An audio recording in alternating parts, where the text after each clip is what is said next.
Hello friends, welcome back to our channel. I am Poonam Chaudhary and in this video we are going to learn about the nutrition in plants.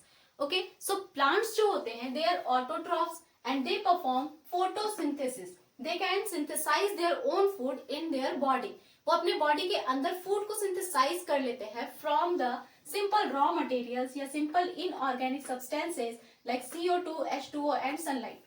वो CO2 को, H2O को और sunlight को use करके अपना खाना means glucose को खुद ही सिंथेसाइज कर लेते हैं. That's why they are known as producers. और इस फोटोसिंथेसिस का जो प्रोसेस होता है, इस फोटोसिंथेसिस के टाइम पर O2 जो होता है वो रिलीज होता है एटमोस्फेयर में. जो ये प्लांट्स होते हैं वो फोटोसिंथेसिस का प्रोसेस करते हैं ड्यूरिंग द डे टाइम, क्योंकि उस टाइम पर सनलाइट प्रेजेंट होता है. सर जो ये फोटोसिंथेसिस है उसका इक्वेशन है आपका 6CO2. वो CO2 को एब्जॉर्ब करते हैं, H2O लेते हैं सनलाइट के प्रेजेंस में, क्लोरोफिल के प्रेजेंस में C6H12O6 मींस ग्लूकोज बनाते हैं. ठीक है, ये ग्लूकोज बनाते हैं. और ये जो O2 होता है ऑक्सीजन, इस प्रोसेस में फोटोसिंथेसिस में बाई प्रोडक्ट होता है जो हमारे लिए बहुत ही यूजफुल होता है, क्योंकि इसी O2 को हम यूज करते हैं अपने रेस्पिरेशन में. प्लांट भी इस O2 को अपने रेस्पिरेशन के लिए यूज करते हैं, बट रेस्पिरेशन क्योंकि इनमें बहुत स्लो मोशन में होता है, स्लो होता है, इसलिए उतना ज्यादा यूज नहीं करती है, एटमोस्फेयर में रिलीज कर देते हैं. ओके, ये CO2 कहाँ से आता है? एयर से. H2O कहाँ से आता है? सॉइल से. इन दोनों को एब्जॉर्ब करते हैं और फिर बनाते हैं अपना ग्लूकोज. उसके बाद साइट ऑफ फोटोसिंथेसिस क्या होता है? फोटोसिंथेसिस हो कहाँ रहा है? तो देखो, प्लांट में मेनली जो फोटोसिंथेसिस होता है वो होता है लीव्स के अंदर, क्योंकि वो ग्रीन होते हैं. लेकिन छोटे छोटे प्लांट्स जो होते हैं जिनके स्टेम भी ग्रीन होता है, तो उनके अंदर भी फोटोसिंथेसिस होता है. मींस जो भी ग्रीन पार्ट है प्लांट के अंदर, उसके अंदर फोटोसिंथेसिस का प्रोसेस होगा. फ्रूट्स ग्रीन है तो उनके अंदर भी फोटोसिंथेसिस होगा. आप फ्लावर्स देखिए, फ्लावर के नीचे का जो पार्ट होता है उनमें भी होगा फोटोसिंथेसिस, क्योंकि वो ग्रीन होते हैं. तो जो भी ग्रीन पार्ट होता है उनके अंदर फोटोसिंथेसिस होता है, क्योंकि ग्रीन पार्ट के अंदर प्रेजेंट होता है क्लोरोप्लास्ट, जिसे हम किचन ऑफ द सेल भी कहते हैं. और क्लोरोप्लास्ट के अंदर होता है ग्रीन पिगमेंट, जो कि सनलाइट को ट्रैप करता है, और इसीलिए इसे लाइट एब्जॉर्बिंग पिगमेंट भी कहा जाता है. और इस क्लोरोफिल के वजह से ही क्लोरोप्लास्ट के अंदर होता है फोटोसिंथेसिस का प्रोसेस. ओके, सो रिक्वायरमेंट्स क्या है ये फोटोसिंथेसिस करने के लिए? सामान चाहिए हमें, रॉ मटेरियल्स चाहिए, क्योंकि रॉ मटेरियल्स के प्रेजेंस में ही ये बनेगा. सो सबसे पहले तो क्लोरोफिल होना चाहिए. क्लोरोफिल इनके पास प्रेजेंट है, इसीलिए ये खाना बना सकते हैं. अगर क्लोरोफिल नहीं होगा तो ये खाना बना नहीं सकते. ठीक है, जिनके पास भी क्लोरोफिल होता है वो ऑटोट्रॉप्स होते हैं. हमारे पास होता तो हम भी होते, बट हमारे पास क्लोरोफिल नहीं है, इसलिए हम हेटरोट्रॉप्स हैं. दूसरे पर डिपेंडेंट होता है अपने खाने के लिए. उसके बाद CO2 चाहिए. CO2 कहाँ से मिलेगा? जो टेरेस्ट्रियल प्लांट्स हैं, जो लैंड पर रहते हैं प्लांट, वो तो एटमोस्फेरिक CO2 को ही यूज करेंगे. एटमोस्फेयर में CO2 का परसेंटेज कितना है? 0.03%. तो जो टेरेस्ट्रियल प्लांट है वो इसी एटमोस्फेरिक CO2 को एब्सॉर्ब करेंगे थ्रू द स्टोमेटा. लेकिन जो एक्वाटिक प्लांट है, जो पानी के अंदर होते हैं, ठीक है, पानी के ऊपर नहीं, पानी के जो अंदर होते हैं, वो एक्वाटिक प्लांट क्या करते हैं? जो वाटर में डिसॉल्व होता है CO2, उसी को ये एब्सॉर्ब करते हैं थ्रू देयर स्टोमेटा. अब स्टोमेटा क्या होता है? प्लांट का जो लीफ होता है, इस लीफ के ऊपर tiny tiny tiny tiny pores present होते हैं, जो हमें ऐसे नेकेड आई से नहीं दिखेंगे. जैसे हमारे स्किन के ऊपर भी पोर्स होते हैं, इनको हम माइक्रोस्कोप से देख सकते हैं. तो इन्हीं पोर्स को हम कहते हैं स्टोमेटा. कुछ इस तरह का स्ट्रक्चर होता है. 2 सेल प्रेजेंट होते हैं. ये भी एक सेल है, ये भी एक सेल है. इस सेल को बोलते हैं हम लोग गार्ड सेल, जो कि स्टोमेटा को गार्ड करते हैं. ठीक है, ये गार्ड सेल जो होते हैं वो किडनी बीन की तरह होते हैं. और ये जो बीच का जो पार्ट दिख रहा है ना, जो एक पोर दिख रहा है, this pore is known as stomata. ठीक है, ये स्टोमेटल पोर. इसी पोर के थ्रू जो CO2 होता है वो एब्सॉर्ब किया जाता है और O2 को रिलीज किया जाता है. ठीक है, अब प्लांट का हम एक डाइसेक्शन देख लेते हैं, एक उसका एनाटॉमी देख लेते हैं कैसा होता है. सबसे पहले अगर हम प्लांट को जूम करेंगे तो कैसा दिखेगा वो? सबसे पहले ये ब्लैक कलर का जो दिख रहा है, this is the upper epidermis. Epidermis का मतलब स्किन. जो हमारा स्किन है ना, उसी तरह प्लांट का जो स्किन होता है उसको हम बोलते हैं अपर, ऊपर वाले लीफ के पार्ट का, लोअर वाले नहीं, अपर जो ग्रीन हमें दिखता है, तो उस पार्ट को हम लोग बोलते हैं अपर एपिडर्मिस. अपर एपिडर्मिस के ऊपर देखो कुछ इस तरह का एक लेयर लगा हुआ है, उसे हम बोलते हैं क्यूटिकल.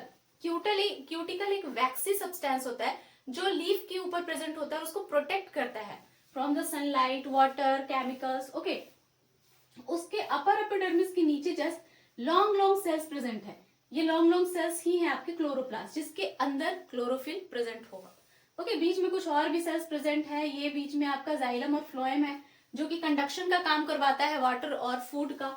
उसके बाद नीचे भी ये ब्लैक कलर का जो दिख रहा है, this is the lower epidermis, और लोअर एपिडर्मिस के बीच में ही आपके स्टोमेटा भी प्रेजेंट है।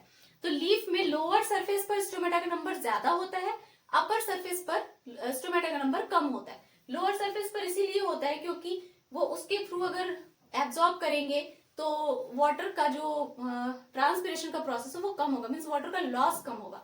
और अगर अपर सरफेस पर ज्यादा होगा तो वो क्या हो जाएंगे, सनलाइट की वजह से वो ट्रांसपिरेशन का प्रोसेस ज्यादा होता है, इसलिए लोअर सरफेस पर ज्यादा होता है स्टोमेटा का नंबर। थर्ड रिक्वायरमेंट क्या है हमारा, H2O, वाटर चाहिए हमें बनाने के लिए खाना।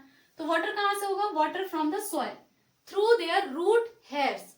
रूट होता है प्लांट का, ये दिस इज द रूट, और इस रूट से बहुत ही फाइन फाइन रूट हेयर्स निकले होते हैं। ठीक है, आप किसी भी प्लांट को उखाड़ के ऐसे देखना, एक मोटा सा रूट होगा और उससे बहुत ही फाइन फाइन छोटे छोटे छोटे छोटे रूट्स निकलते हैं, और इन्हें ही हम कहते हैं रूट हेयर्स। और ये हेयर्स क्या करते हैं, यही करते हैं एब्जॉर्प्शन का काम। ठीक है, इस सॉइल के अंदर वाटर के मॉलिक्यूल्स प्रेजेंट है, हमने पानी दिया ना, तो यहाँ पर बहुत सारे H2O के मॉलिक्यूल्स प्रेजेंट है। अब ये रूट हेयर्स ने क्या किया, इस H2O के मॉलिक्यूल को एब्जॉर्ब किया through the process of diffusion. Diffusion आपको पता है कि higher concentration to lower concentration में जो सब्सटेंसेस होते हैं वो मूव करते हैं। तो इनके रूट में वाटर की कमी हो गई है और सराउंडिंग्स में वाटर ज्यादा है, वाटर इनको चाहिए, तो वाटर क्या होगा, मूव कर जाएगा इनके रूट हेयर्स में। अब रूट हेयर्स क्या करेंगे, इसको एब्जॉर्ब करके पहुंचाएंगे मेन रूट जो है। अब मेन रूट क्या करेगा, इसको ट्रांसपोर्ट करेगा up to the leaf. Leaf में जरूरत है ना पानी की, वहां पर प्रोसेस हो रहा है फोटोसिंथेसिस का, तो रूट से यहां से फिर इस मेन रूट के थ्रू कंडक्ट कर दिया जाएगा, आगे जाके फिर उसको जाइलम मिलेगा, जाइलम वाटर को ट्रांसपोर्ट करवाता है, तो फिर जाइलम के थ्रू वो लीफ तक उसको पहुंचा दिया जाएगा। ओके, उसके बाद फोर्थ है हमारा सनलाइट। सनलाइट चाहिए, सनलाइट के बिना फोटोसिंथेसिस नहीं हो सकता। ओके, सो सनलाइट कैसे होता है, ये क्लोरोफिल एब्जॉर्ब करते हैं, लीफ के अंदर होता है क्लोरोफिल, क्लोरोफिल सनलाइट को एब्जॉर्ब करते हैं और उसको पकड़ के रख लेते हैं, उसको कन्वर्ट कर लेते हैं तुरंत से केमिकल एनर्जी में, लाइट एनर्जी को केमिकल एनर्जी में कन्वर्ट कर लेते हैं। ठीक है, और उसके बाद आगे का प्रोसेस होता है, तो सनलाइट को कन्वर्ट कर लिया जाता है केमिकल एनर्जी में, और केमिकल एनर्जी होता है एटीपी एंड NADPH। ये दो केमिकल होते हैं जिसमें इस सनलाइट को ट्रैप करके कन्वर्ट कर दिया जाता है। ओके, सनलाइट के प्रेजेंस में सनलाइट क्या करता है, ये सनलाइट जो होता है ना, ये वाटर को स्प्लिट करता है, वाटर के मॉलिक्यूल को तोड़ देता है। तो जब H2O के मॉलिक्यूल को ये तोड़ता है तो ये कैसे बनेगा, हाइड्रोजन के और ऑक्सीजन के मॉलिक्यूल में ये टूट जाता है। तो जब ये हाइड्रोजन और ऑक्सीजन में टूटता है तो ये हाइड्रोजन यूज कर लिया जाता है ग्लूकोज बनाने में, और ये ऑक्सीजन जो होता है वो वापस से एटमॉस्फेयर में रिलीज हो जाता है। तो सनलाइट के प्रेजेंस में वाटर के स्प्लिट होने के प्रोसेस को हम कहते हैं फोटोलाइसिस। ठीक है, photolysis is the process of splitting of water molecule in the presence of sunlight. Sunlight के प्रेजेंस में वाटर के मॉलिक्यूल को जब हम तोड़ देते हैं उसे कहते हैं फोटोलाइसिस। ओके, अब मैकेनिज्म ऑफ फोटोसिंथेसिस कैसे होता है, फोटोसिंथेसिस का जो पूरा मैकेनिज्म है वो 2 स्टेप्स में होता है। फर्स्ट है light reaction and second one is the dark reaction. So light reaction में क्या होता है, जो मैकेनिज्म है फोटोसिंथेसिस का वो लाइट रिएक्शन डार्क रिएक्शन में हो रहा है। तो लाइट रिएक्शन जो होता है इट रिक्वायर्ड लाइट, लाइट का होना जरूरी है। उसके बाद इसको लाइट डिपेंडेंट रिएक्शन भी कहते हैं, क्योंकि इस रिएक्शन को होने के लिए लाइट का होना जरूरी है, लाइट पर ही डिपेंडेंट है। तो ड्यूरिंग द डे टाइम जब सनलाइट प्रेजेंट होता है उस टाइम पर क्या होता है कि सनलाइट को ट्रैप किया जाता है क्लोरोफिल के थ्रू और उसको कन्वर्ट कर दिया जाता है केमिकल एनर्जी में, मींस एटीपी एंड NADPH में। ओके, उसके बाद जो डार्क रिएक्शन है इसके लिए लाइट की रिक्वायरमेंट नहीं है, मींस ये काम जो हो गया इसके बाद आगे का जो फंक्शन है, जो प्रोसेसेस है वो रात में भी हो सकता है। मींस कि जो आपके लीव्स हैं उन्होंने क्लोरोफिल ने क्या किया, लाइट रिएक्शन करने के बाद सनलाइट को ट्रैप कर लिया है, ट्रैप करके उसको केमिकल एनर्जी में कन्वर्ट भी कर लिया है। अब उसको केमिकल एनर्जी में कन्वर्ट करके वो रख लेंगे। आगे का प्रोसेस जो है वो आगे का प्रोसेस वो शाम को रात को जब उनका मन करे तब कर सकते हैं, इसीलिए ये लाइट पर डिपेंडेंट नहीं है और इसको कहा जाता है लाइट इंडिपेंडेंट रिएक्शन। इसमें क्या होता है कि जो एटीपी और NADPH लाइट रिएक्शन में बना था उसको यूज करके ग्लूकोज बनाते हैं, तो ये काम रात को भी हो सकता है। ओके, अब स्टेप्स ऑफ फोटोसिंथेसिस क्या है, सबसे पहला स्टेप है लाइट एब्जॉर्प्शन। सबसे पहले तो हमें सनलाइट को एब्जॉर्ब करना पड़ेगा। तो उसके लिए क्लोरोफिल क्या करते हैं, एब्जॉर्ब करते हैं और उसको एब्जॉर्ब करके रख लेते हैं, ठीक है, और उसको कन्वर्ट कर देते हैं केमिकल एनर्जी में। दूसरा स्टेप होता है वाटर स्प्लिटिंग। दूसरे स्टेप में क्या करते हैं हम, जो वाटर का मॉलिक्यूल है हमारा उसको ब्रेक करते हैं और कन्वर्ट कर देते हैं हाइड्रोजन एंड ऑक्सीजन के मॉलिक्यूल्स में। ओके, थर्ड स्टेप क्या है, CO2 फिक्सेशन। हम CO2 को एटमॉस्फेयर से एब्जॉर्ब करते हैं और उसको फिक्स कर लेते हैं, ठीक है, फिक्स कर लेते हैं मतलब उसको रख लेते हैं ताकि हमें ग्लूकोज बनाने में काम आए। और ये जो प्रोसेस है एब्जॉर्प्शन ऑफ CO2, ये एक एंजाइम के थ्रू होता है जिसको हम कहते हैं रुबिस्को। ओके, ये रुबिस्को एंजाइम इसको फिक्स करता है, मीन्स स्टोमेटा के थ्रू इसको एब्जॉर्ब किया गया और रुबिस्को इसको फिक्स करके रख लेता है कि बाद में जब भी हमें ग्लूकोज बनाना पड़े तो इसको यूज करके हम ग्लूकोज बना ले। ऐसा नहीं है कि सनलाइट है तो जल्दी जल्दी ग्लूकोज बना लो, वो रात को भी बना सकते हैं, इसीलिए CO2 को भी फिक्स करके रख लिया जाता है। सनलाइट को ATP और NADPH में कन्वर्ट करके रख लिया गया और CO2 को रुबिस्को के थ्रू फिक्स करके रख लिया गया। ओके, फोर्थ स्टेप है production of glucose. Fourth step में क्या है, सारे काम हो गए, अब ग्लूकोज को बना लो। ग्लूकोज कैसे बनेगा, हाइड्रोजन एंड कार्बन डाइऑक्साइड जो है वो कंबाइन हो जाते हैं और ग्लूकोज बना देते हैं। सपोज दैट कि देखिए यहाँ पर 6 CO2 के मॉलिक्यूल है, यहाँ पर हमारे पास सन है। ओके, सन, अब सन से सनलाइट आ रहा है, सनलाइट क्या करते हैं, वाटर के मॉलिक्यूल को तोड़ते हैं, तो यहाँ पर क्या हो जाएगा, फोटोलाइसिस, है ना, फोटोलाइसिस। वाटर के मॉलिक्यूल जब टूटेंगे तो क्या बनाएंगे आपके, हाइड्रोजन एंड ऑक्सीजन। ओके, ये हाइड्रोजन जो है ये CO2 के साथ कंबाइन कर लेगा। ओके, CO2 और हाइड्रोजन मिलेंगे और क्या बनाएंगे आपके, C6H12O6। अब देखो यहाँ पर कार्बन कितना है, 6 है ना, कार्बन यहाँ पर 6 है, 6 कार्बन। ओके, उसके बाद देखो हमारे पास हाइड्रोजन कितना है, हाइड्रोजन देखो यहाँ पर कितने हैं, 6 2 12, 12 हाइड्रोजन है ना यहाँ पर 12।